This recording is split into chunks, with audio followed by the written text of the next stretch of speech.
नमस्कार। जरा एक पल के लिए रुकिए। अपनी सांस को देखिए। आ रही है, जा रही है। लेकिन इस सांस को देखने वाला कौन है? शरीर बदलता है, साल बदलते हैं, चेहरे पर झुर्रियां आती हैं, लेकिन मैं वही रहता हूँ। क्यों? क्योंकि उपनिषद एक रहस्य खोलते हैं। आत्मा कभी नहीं मरती। शरीर जाता है, लेकिन हम नहीं जाते। आज हम इसी रहस्य के उस दरवाजे को खोलने वाले हैं, जिसे जानकर ऋषि मुनियों ने भी मृत्यु पर विजय पाई थी।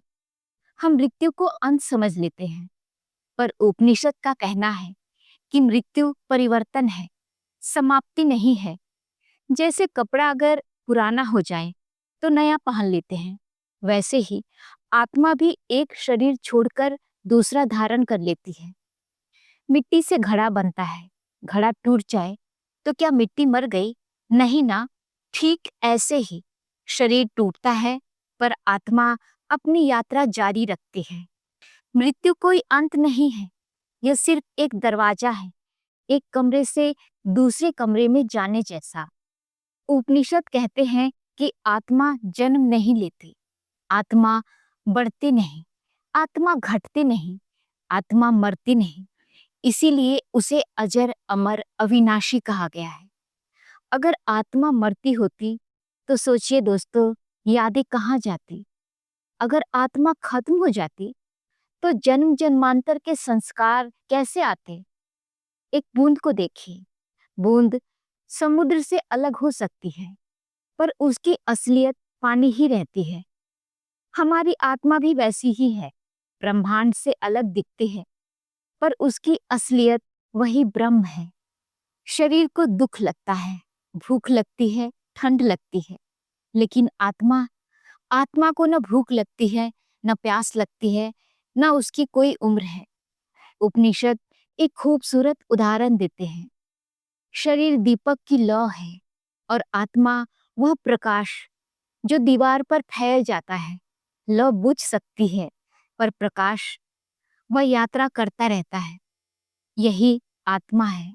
मृत्यु के क्षणों में क्या होता है? सबसे रहस्यमयी बात, मृत्यु के पल में आत्मा सूक्ष्म हो जाती है। शरीर से सारे प्राण निकलकर एक बिंदु में सिमट जाते हैं। उपनिषद कहते हैं, जैसे मधुमक्खियां शाम को अपने छत्ते में लौट आती हैं, वैसे ही इंद्रियां मृत्यु के समय आत्मा में लौट आती हैं। उस समय नेत्र अपनी शक्ति वापस ले लेते हैं, कान सुनना बंद कर देते हैं, मन शांत हो जाता है, सांस धीमी हो जाती है। जब शरीर बिल्कुल निढाल हो जाता है, तभी आत्मा धीरे धीरे निकलकर अपने अगले मार्ग पर बढ़ती है। चीखने चिल्लाने वाली चीज शरीर है, डरने वाला मन है, पर निकलने वाली आत्मा बिल्कुल शांत रहती है।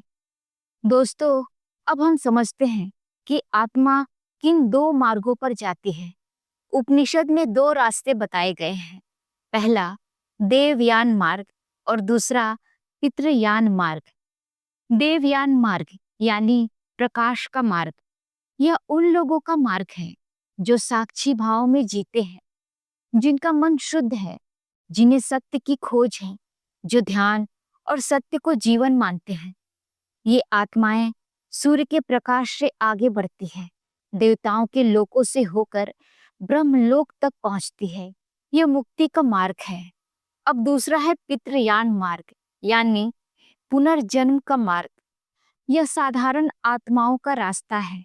ये चंद्रलोक तक जाती हैं, कुछ समय वहां रहती हैं और फिर अपने कर्मों के अनुसार पुनर्जन्म ले लेती हैं। उपनिषद का कहना है, जैसा कर्म वैसा मार्ग। दोस्तों, आपको पता है कि आत्मा और सपनों का क्या संबंध है? आपने कभी सोचा है कि सपनों में हम कहाँ चले जाते हैं? उपनिषद कहता है, सपना वह जगह है जहाँ आत्मा थोड़ी देर के लिए अपनी संसार बनाती है, लेकिन जब गहरी नींद आती है, जहाँ सपने नहीं होते, वहाँ आत्मा थोड़ी देर के लिए अपने असली घर यानी ब्रह्म में वापस चली जाती है।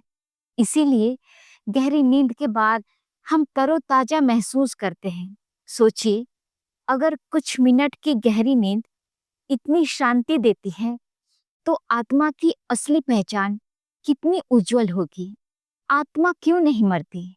क्योंकि आत्मा कोई वस्तु नहीं है, वह ऊर्जा नहीं है, वह प्रकाश नहीं है, वह साक्षी है, दृष्टा है, चेतना है, जो सबको देखती है और खुद को छू नहीं सकती, जिसे न आग जला सकती है, न पानी भिगो सकता है, न वायु सुखा सकती है। यह अमरता है। आत्मा का असली स्वरूप क्या है? उपनिषद एक वाक्य में सब समझा देते हैं। तत् त्वम् असि। तुम वही हो। तुम शरीर नहीं हो, तुम मन नहीं हो, तुम विचार नहीं हो, तुम चेतना नहीं हो, जो सबको देखती है। जैसे लहरें समुद्र से उठती है और समुद्र में खो जाती है, वैसे ही जन्म और मृत्यु आत्मा के लिए बस लहरें हैं। समुद्र हमेशा वही रहता है। अमर आत्मा का रहस्य जानने का मतलब मृत्यु को हराना नहीं है, बल्कि मृत्यु को समझना है। जो खुद को जान लेता है, वह जीवन भी जीतता है और मृत्यु भी।